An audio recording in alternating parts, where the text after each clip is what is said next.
Dave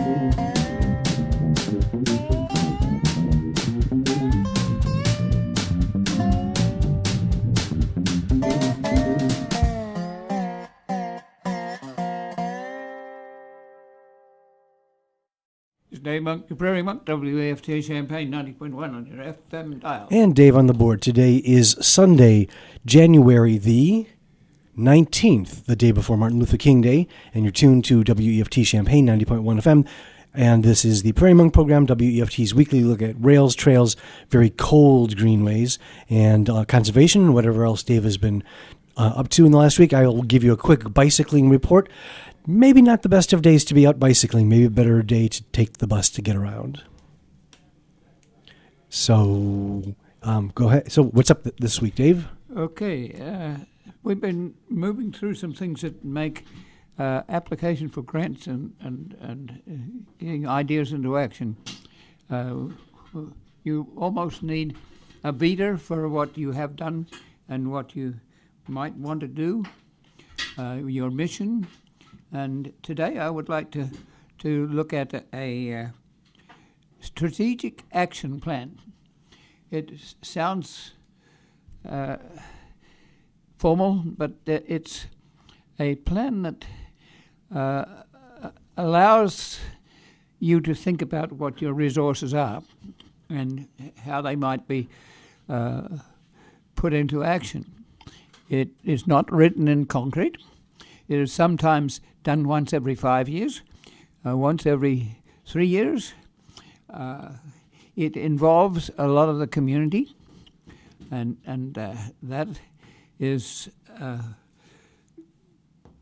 quite reasonable. Sometimes it is challenging because it might be a resource that you don't want to lose, and it's likely to be developed or something in a manner that you don't want. So it can be a little aggressive at times, but it's a way of getting people to understand what they're doing and why they're thinking about it, and to raise objections if there are there, and to ask for information. Sometimes people out there that are looking in have information that is much better in action, and so you look for it as a community place. So I thought I would take Monticello as a good example of regional planning. Most of the cities have bicycle way plans and hike plans, but they don't usually go outside of the city. One of the things we're interested in is the connectivity between communities. And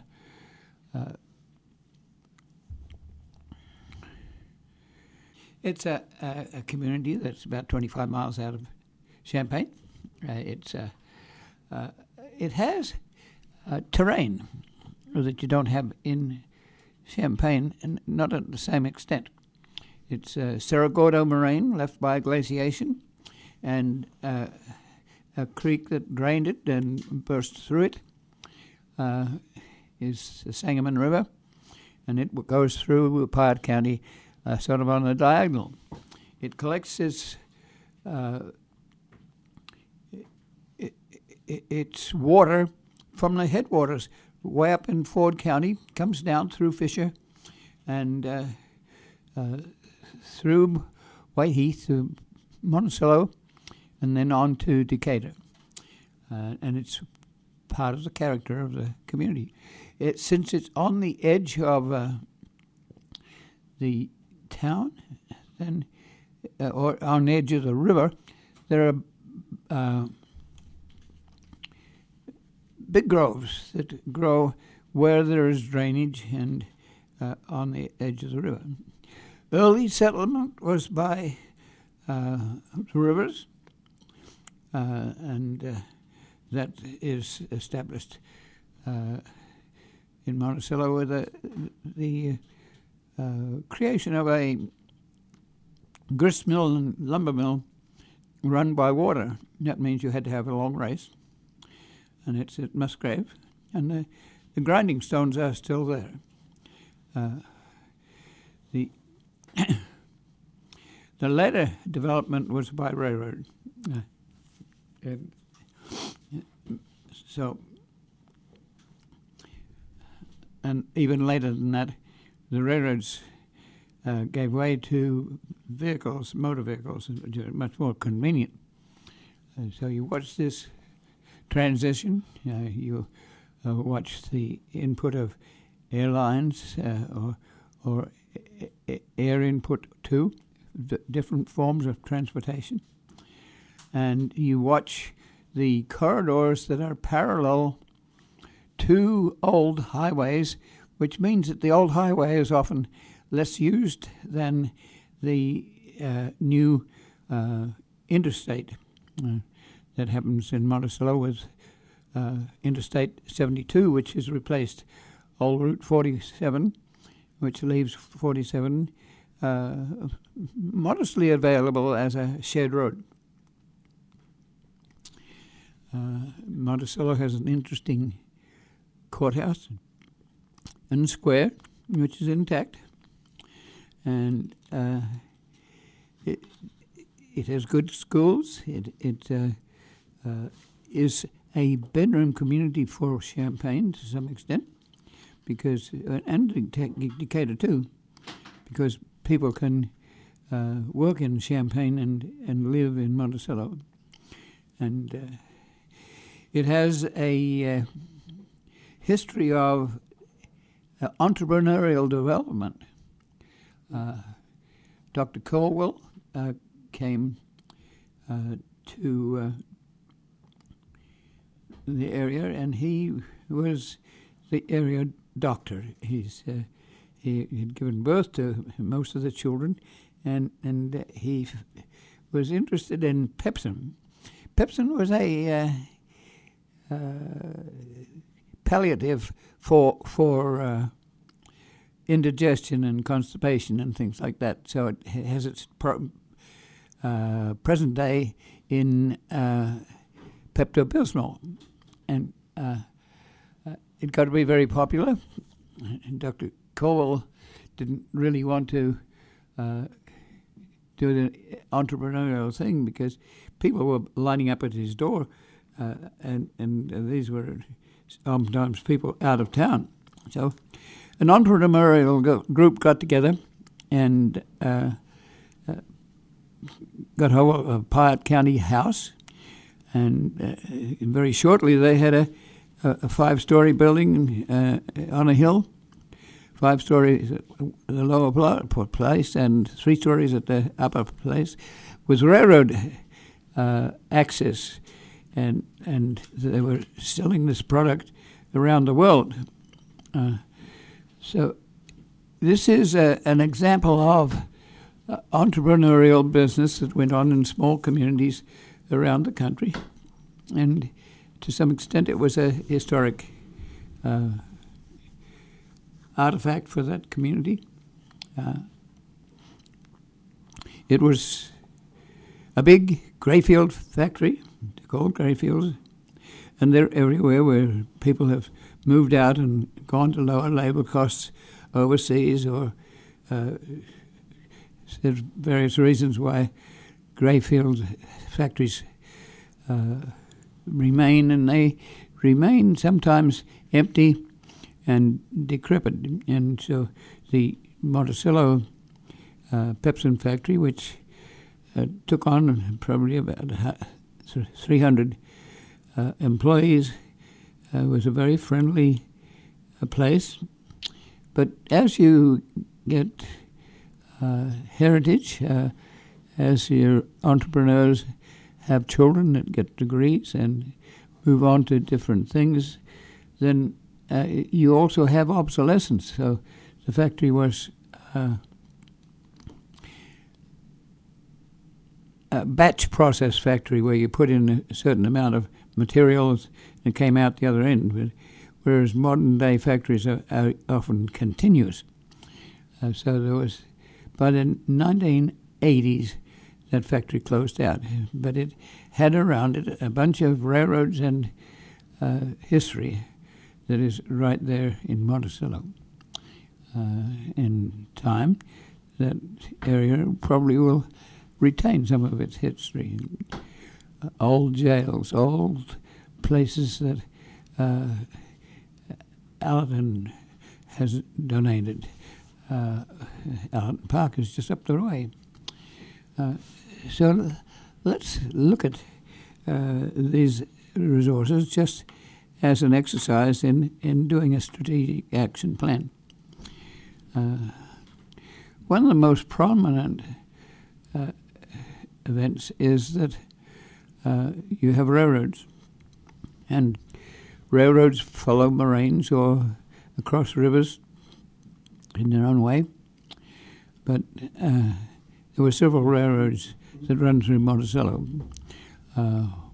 One was a small railroad that was, all these railroads were heading west. They wanted to go across the Illinois River, across the Missouri River, and meet up with railroads coming from the west. And there was competition to get there first. So we had a railroad line that came through Champaign-Urbana, Bonneville, Seymour, Whiteheath, Shady Rest, Lodge, Land, Weldon, Lane, and Clinton, and on to Lincoln and further west.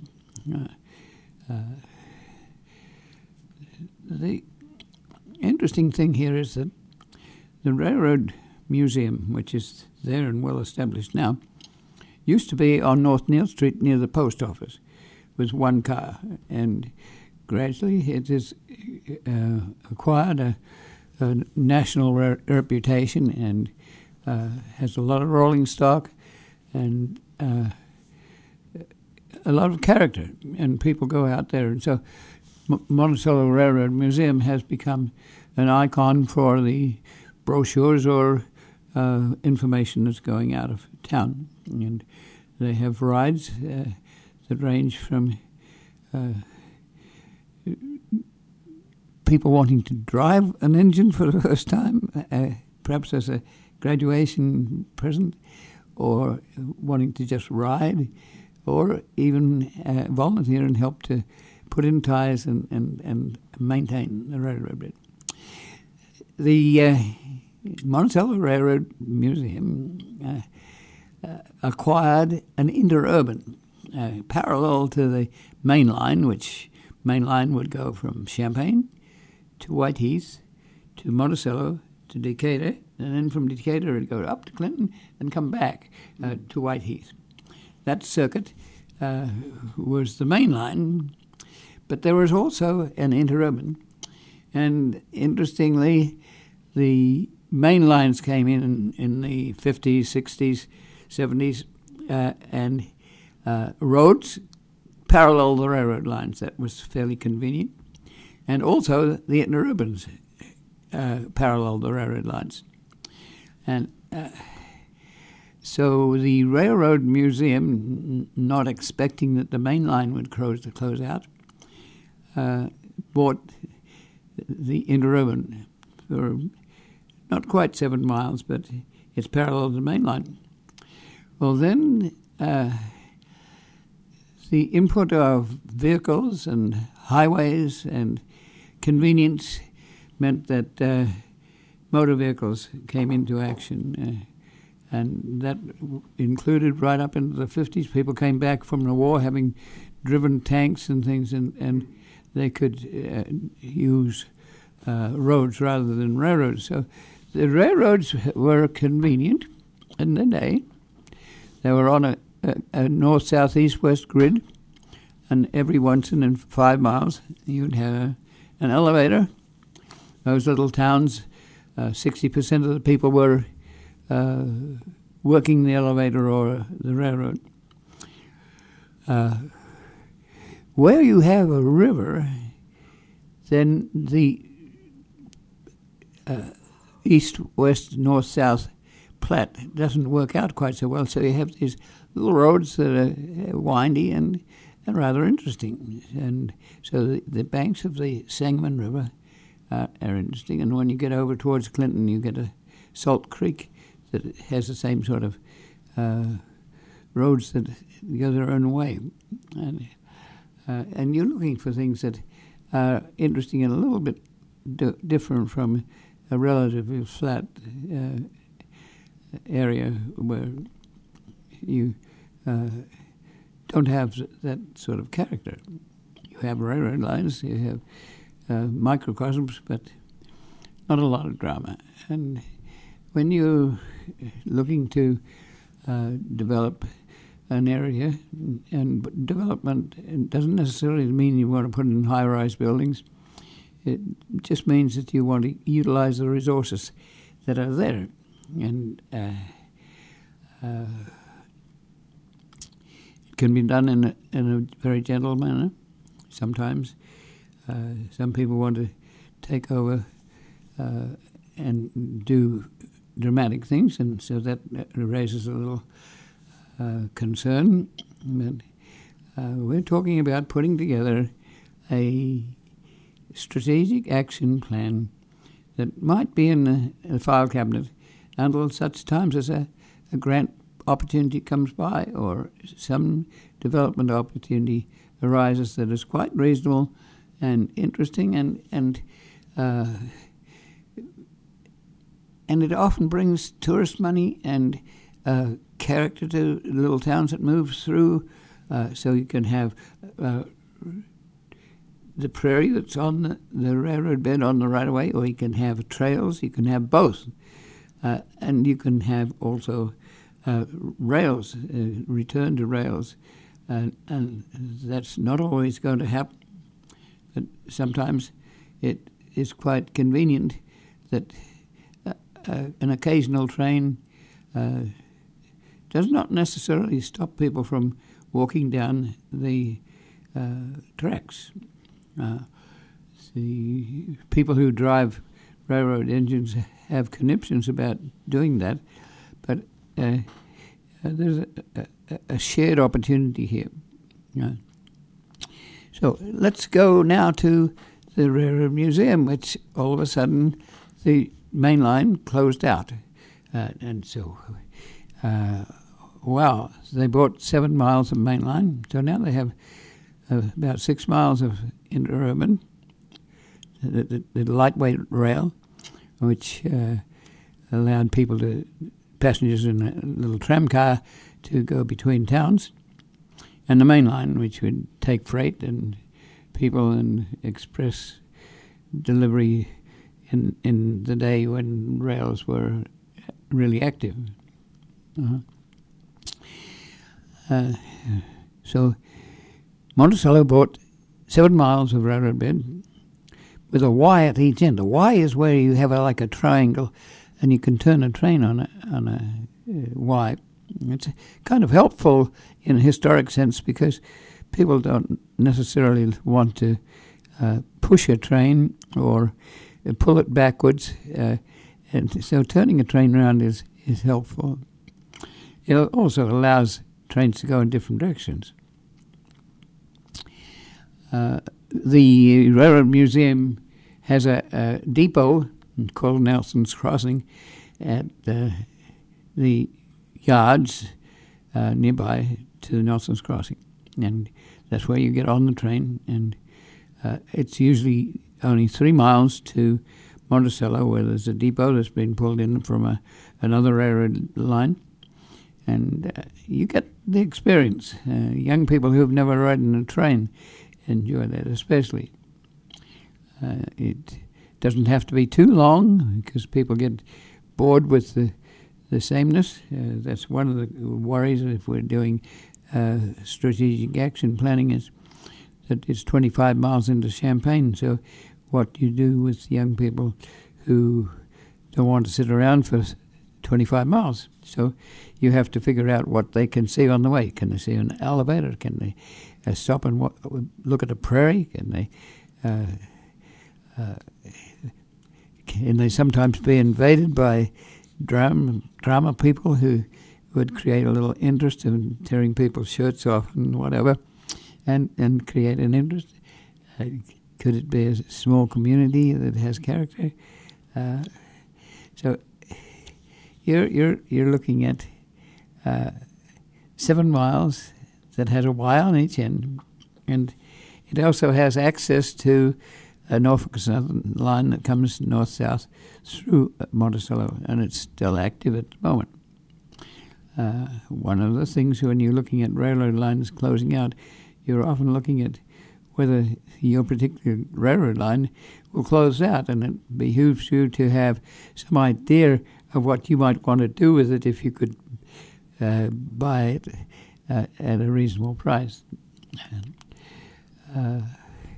At Monticello, there's a group run by Tom Scott who has one leg in the Railroad Museum to create a Champaign, Havana, and Western historic railroad. And that would require 4 miles of reactivation of the railroad bed. So that's part of your plan. How do you do it? Do you take a long time to do it? Do you do it quickly? Do you have the money to buy? At the moment, those rails are going in slowly. The rails have to be acquired from old elevator plots or other places where the railroad is obsolete. You have to have the right cross-section of the railroad, and you can't necessarily mix a lot of different styles of railroad. But in the long run, we hope to get historic trains into Champaign. At the other end of this, if you're taking a historic train from Champaign to the Y at Whiteheath, you can take 1 mile further and go to Shady Rest to 30 acres of a mixture of bottomland forest adjacent to the Sangamon and upland forest on the Cerro Gordo Moraine. It's a nice little trip down.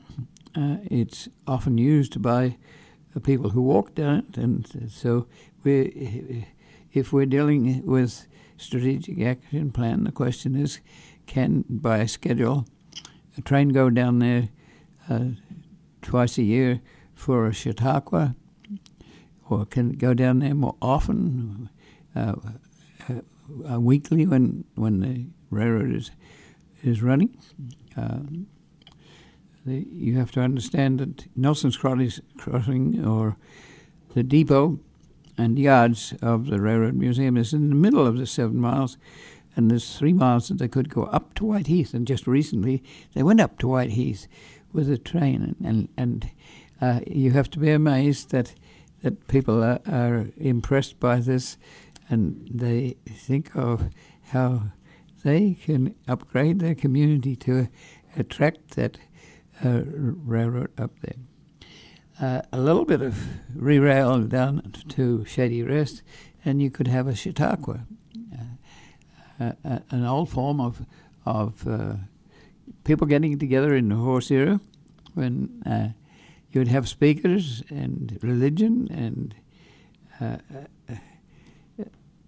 a little alcohol on the quiet, and an outrage. And some people would come there with their horses and form a circle, and they'd know each other and enjoy each other's company. These days you do the same with a recreational vehicle. Shady Rest is a wonderful center for understory herbs, and it's a soil and water conservation easement at the State Department of Natural Resources. And so there's a nice truss bridge, and if it was possible, you would extend a little further to go over Madden Creek, and Madden Creek is a tributary, and the railroad bed waddles through the bottomland forest, and it's quite nice. So here we are building skeletons for the future, and that train could also go up to Lodge. And at Lodge, there's a north-south railroad line, and with the aid of pilots, you can dream about perhaps one time having a restaurant car on the railroad that would come from Nelson's Crossing to Whiteheath to Shady Rest to Lodge, to Mountain Creek, then Lodge, and up to Norfolk Southern, and then you'd have to have a pilot on the railroad bed going south to Monticello, and then Monticello back to Nelson's Crossing. It's 23 miles. Is it going to happen quickly? Is it more than an idea? It's more than an idea, yes. If that railroad was to close out, and that has been mooted from time to time because railroads have been concentrating on main lines and not on little sidelines. And so it's possible that if you have your strategic action plan in a file and something comes up that you don't expect, there it is.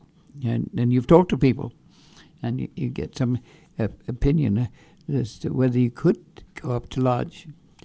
There's even an extension from Lodge to Clinton. It's about 20-odd miles, and 5 miles of it could be a bicycle trail between two state parks that are very well used, Clinton Lake and Weldon Springs State Park. Then you have to figure, is this strategic action plan going to extend that far? Perhaps not. Perhaps we come back to Monticello for the moment, and we are closer to home. The city of Monticello has put in a 2-mile trail across the Sangamon River at their expense, and it's very popular. It's safe and not on the highway, and it can go to Allerton Park. It can go to historic Armenia, where Sam Allerton was working with the Union Army to provide food and got enough return from that he was buying land, and he bought Allerton Park and then gave it to his son, and the son eventually gave it to the university. Well, we have an extended 4 miles there that could be a trail. I'm very cautious about being a trail if the trail is going to be recreationally wide and not care about the prairie. We're down to almost nothing prairie, so we need to keep the prairie. At the moment we're saying no development of a trail, but it could be a narrow trail about the same width as the 2 miles that Monticello has put in. Then you have Route 47, which has been replaced by Interstate 72. That means most of the traffic is out there parallel, but it's off old Route 47. And that could be an interesting bicycle way. You'd have to have a shared road. The people who traveled it would have to realize that this was a shared road. You'd have to have the signage. At some places, when it was a highway, it had retreat areas where you kept gravel or allowed cars to park and have a rest stop. And so those sorts of facilities are on that road. So you could take a bicycle into Decatur. Once again, when you get to Decatur, the towns have done fairly well at developing their own trails locally. But it's this sort of connection that's interesting. And whether it can be encouraged by the communities involved is a question. That's why you're looking at a strategic action plan. And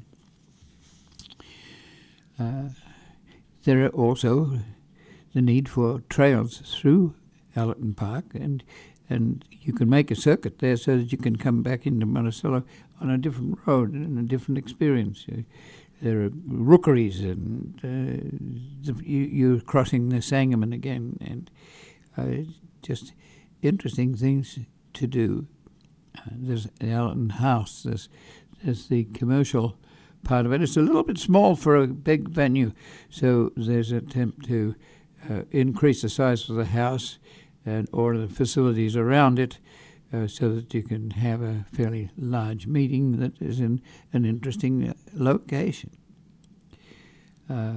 We've lost some of the historic Sam Allerton Civil War era buildings that were on the railroad bed, and part of that is because we just haven't had this sort of strategic action plan, and we haven't been able to talk to people about preserving an old wooden elevator with 17-inch beams that you would never get again, and a little elevator that goes up, and you have to do battle with the idea that this is a liability and that somebody might fall off the elevator or commit suicide or something like that. So it's very tempting to burn things down, and that's what has happened in Monticello, at Armenia, which is the Sam Allen farm buildings that have mostly been taken down.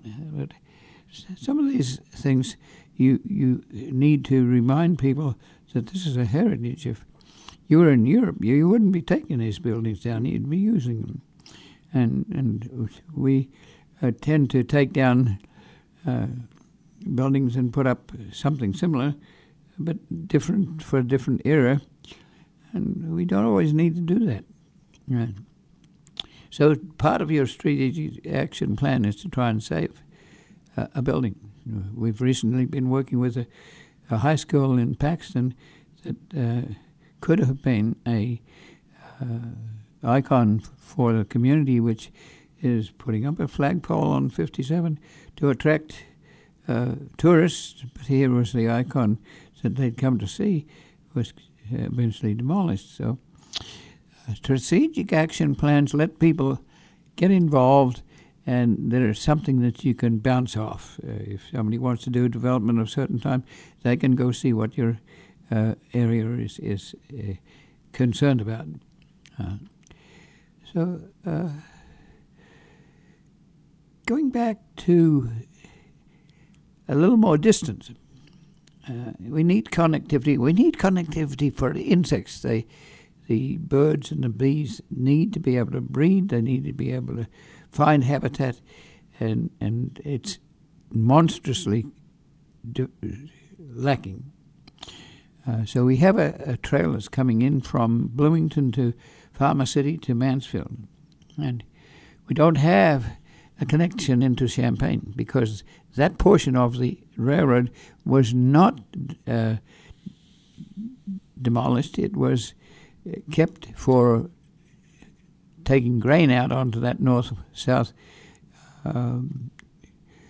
line so that you could take grain south or north, whatever you wished. But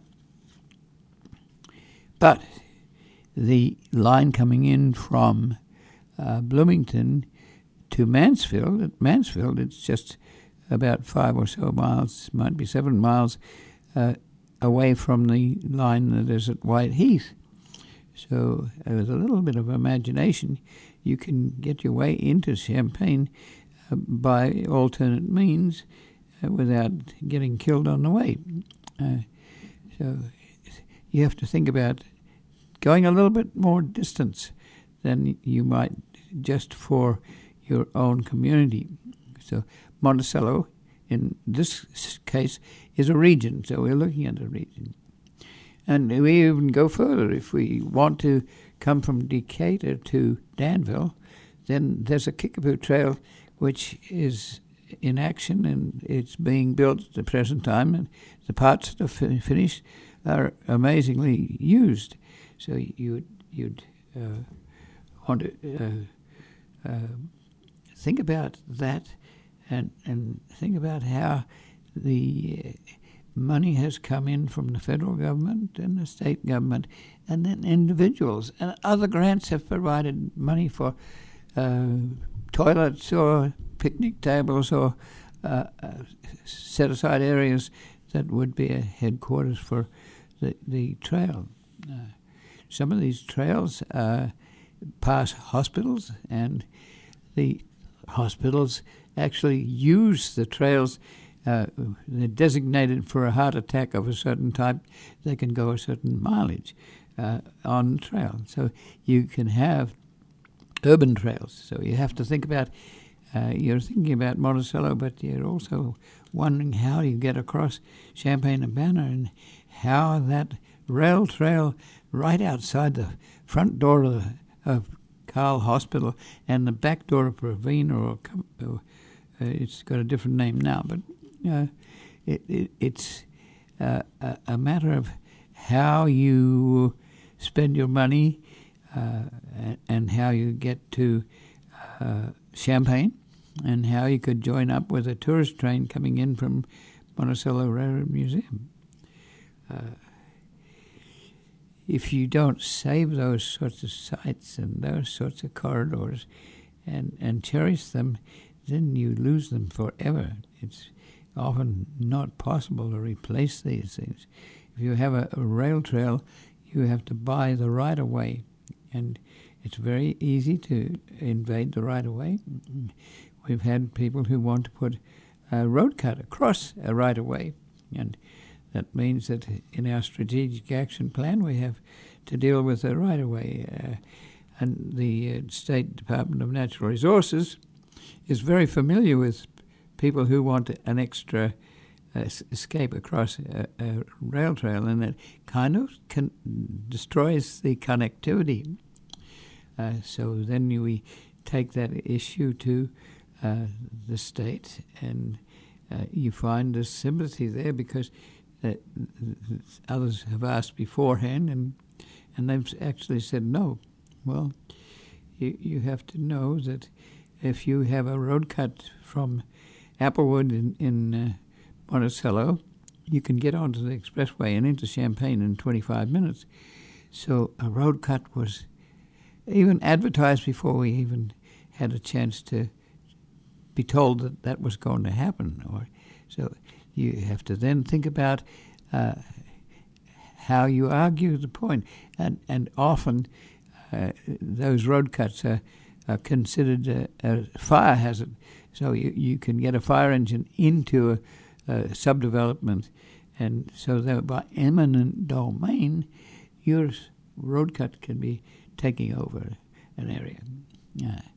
You have to deal with organizations like hospitals, and hospitals had a big hospital separate from Kirby Hospital, which was the traditional hospital in Monticello, because there was a slight disagreement about who got money for servicing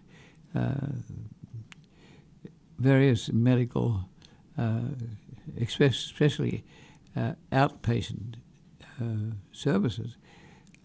That has been solved now, and that is joined with Kirby Hospital. But for a while it was different. And now that building is a library, and somebody gave $2 million for a library. And you mightn't have expected that if you didn't have a strategic action plan in your books that said, yes, that might be a good thing to do. And right near it is 30 acres of land that's been put there mainly to attract sporting bodies so that they can have 6 or 8 teams on the one place, so that there's some camaraderie, and you don't have to have a little group over here and another group over there, and they don't have that get-together. It hasn't raised its money to create at the moment, but they bought the acreage, and this is the sort of thing that you consider in your strategic action plan. How do you get into Allerton? How do you get into the city? How do you deal with a flooded river? How do you look at the river? How do you make a bridge that you can see the riparian details and not have it blocked off for a young child who only sees a blank of a bridge wall? You need to have a certain structure, so that is the sort of thing that you would debate in a strategic action plan. Let me, 20 minutes. Okay. 20 minutes. So the same sort of thing is happening in other communities. So we talked about Bloomington coming in. We talked about Kickapoo coming in. But the Kickapoo has a bridge that's a quarter mile long and 100 feet off the ground. And how are you going to develop that? There are skeptics that don't think that could happen, but we've seen it happen in other places. You develop a prefabricated rail trail. It's steel, and it has cover over the top so you can not climb over it and drop 100 feet onto the river. And it comes in 30-foot sections, and you can put them in, and you can take out a tie or two and weld to the underlying steel beam. So it's substantial, but it's costly. And then you have to realize how you come to the end of the trail. And how do you get into Danville? So there we have another occasion for a strategic action plan. We would perhaps note that some of the old interurban railroad beds are now roads. So you can use the roads perhaps. You need to save the bridges, and often bridges are taken out by mandate because they're dangerous and people can cause liability problems. So ipso facto, then if the bridge is likely to be a problem, take it out. Well, your strategic action people have to be there to debate that and ask for it to be saved. If that bridge has to be replaced, it's got $2 million involved, or perhaps even more. So we're gunning for planning in a sensible manner. So how do you get people together to do that? First of all, you might want to have some workshops. Some people have worked at this sort of planning for a number of years. They're very familiar with the site, perhaps, but they're also familiar with how it works. So, I can remember going to Rantoul to a planning meeting where the Air Force was moving out and an Air Force museum was replacing. So you first of all have to suggest that we do have a certain amount of information to give you. So there's a workshop. And then you split into small groups where you can discuss this. And you usually have a chairperson who will ask questions and draw out information and control the meeting so it doesn't get overridden by one person, or shy people don't get to input at all. Which reminds me of another strategic action plan we need. There's a potential 10-mile trail from Rantoul to Paxton, and it's wide. And we would like to think about it, and we do think about it. So we have a certain amount of information. So if we were asked to do a workshop, we could come and say what we think, and then you can add what you think. And what you think might be quite different, but at least you've got a body politic of information to talk about. So then, first of all, the potential 10 miles locks into an east-west railroad bed that is about 3 miles long. You don't think 3 miles is important, but it's amazing how many people use that 3 miles. And it locks into the 10 miles. You have to figure on the moraines and the outwash plains, so they give you territory some character. You have to know where the rivers come, where the ice used to melt and go down into an outwash plain. Well, now those same rivers go to the same outwash plain. It's no ice, but if it rains on a moraine, that's where it's going to go. So you have to think about what you're going to do with your flatland. And you have people who come from drainage experience in Europe, and they drained that area, and they got some of the best soils in the country. And so then you have to know that these communities have ethnic differences. The Deutschlanders and Frieslanders that saved that land and drained it are different from the Irish who lived up the hill a little on terrain that was rolling and not too unlike Ireland. And then if you go to Paxton, you're going to get a Scandinavian population. And although these populations have diffused into themselves and intermarried and interrelated, they still retain many of the characteristics of their European background, and it's fun to follow those sort of things. You can also go back to Indian times and look for church, and church are little pieces of pottery, and you can put a name. I can remember asking Mr. Riley, who was at the time in charge of archaeology, to come to Atwood. And at Atwood there was two streams that came together, and it was an ideal place for Indians to come and work their gardens. And then when they left in wintertime to go to more substantial caves and whatnot in Vermilion County or other places, they would leave a stash of arrowheads.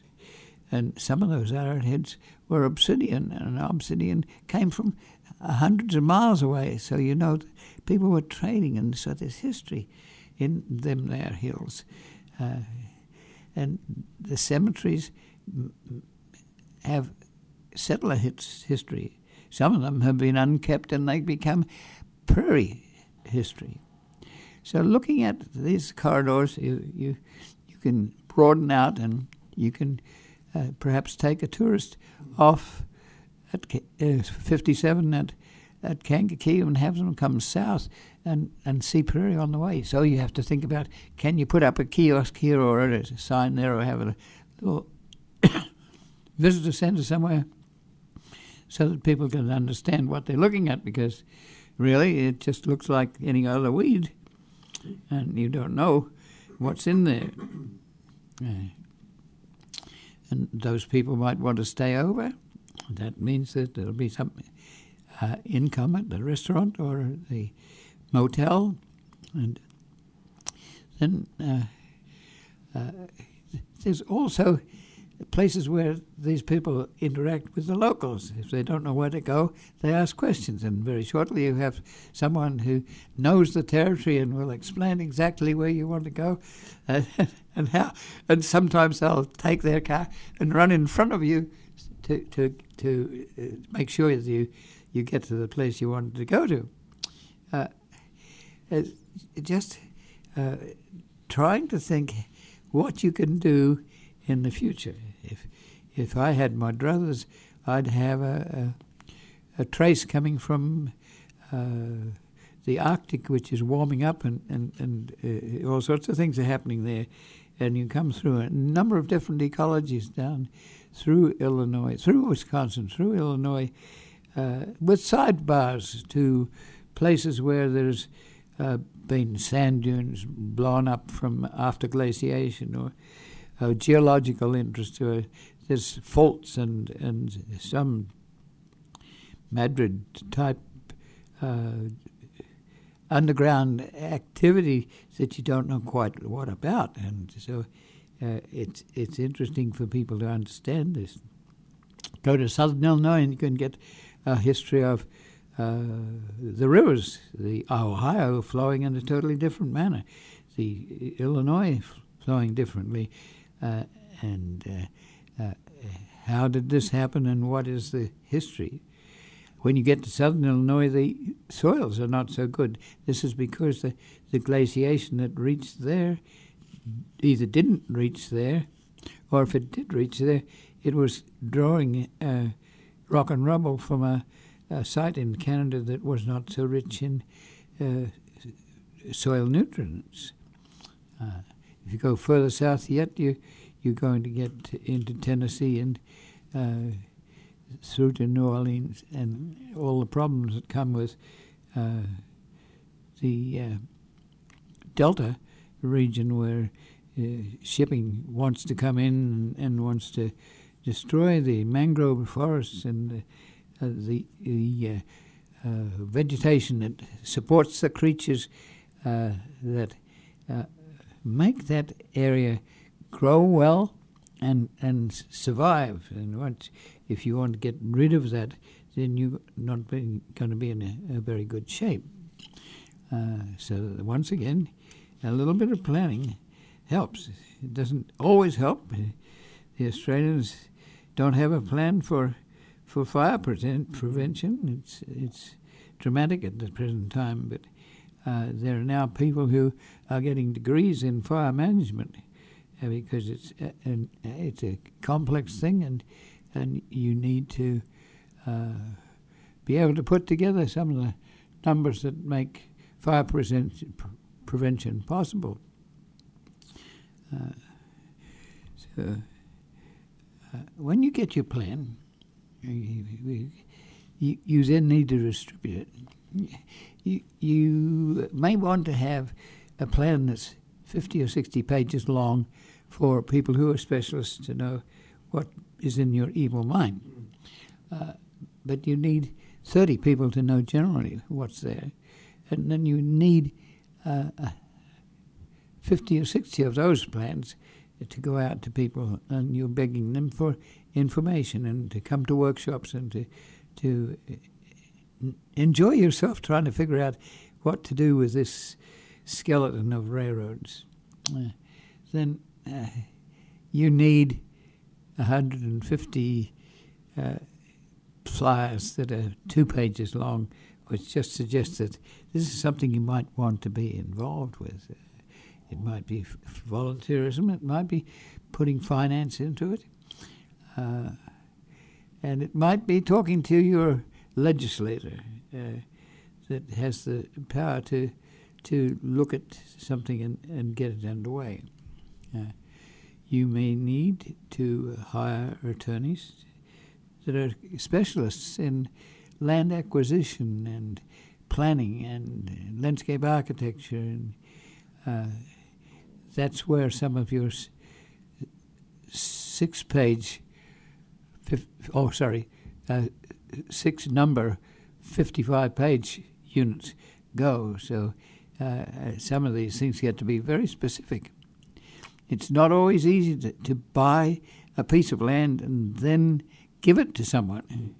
Give it to means that the group that takes it on has to handle the legalities, the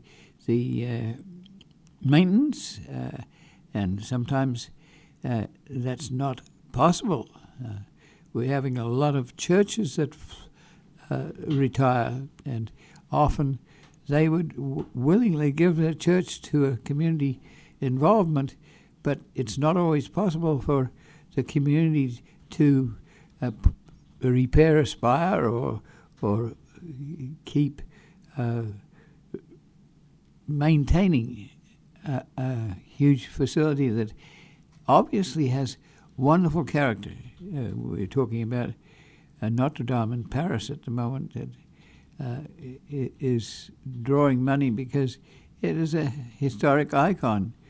But even the people who are in charge of repairing it are very cautious about whether the steeple is going to stay up and how do they acquire the finance to make this work. So I'm encouraging you to think about your facilities that are local. It might be a little plot 10 by 10 with pollinators in it. I go to the market and people ask questions and I say, don't dig it up with a rotary tiller, because prairie plants are quite willing to work with fairly firm soil, and weeds just love your rotary tilled land. They look at me and they hadn't thought of that. So just talking to each other is rather wonderful. Even if you argue about things, I have debate with Tom Scott at the moment about the use of cypress-type trees in a prairie that can move, and that's happened with autumn olive trees. People that were genuine brought in autumn olives because they had olives and birds could eat them, and then they spread them around forests and places where they thought they'd be useful, and sure enough, the birds distribute the seeds. And there we have in the soil a bank of seeds that may last for 400 years. So you have to be careful about what you decide to do with the natural area you have or the engineering site. In Urbana, we've been dreaming, and David has been dreaming too, about how you get across Champaign-Urbana. And you really need a strategic action plan which says the Kickapoo Trail finishes halfway up the hill on 150, and what's happened is that there's a railroad yards next door, and usually railroad yards back off a mile so that they can put a mile-long train together and then shunt cars into different railroad sidings. Smith Road got put through, and that sort of curtailed the mile back. But the mile back is still there, sitting in the bushes, with rails on it that are rusty.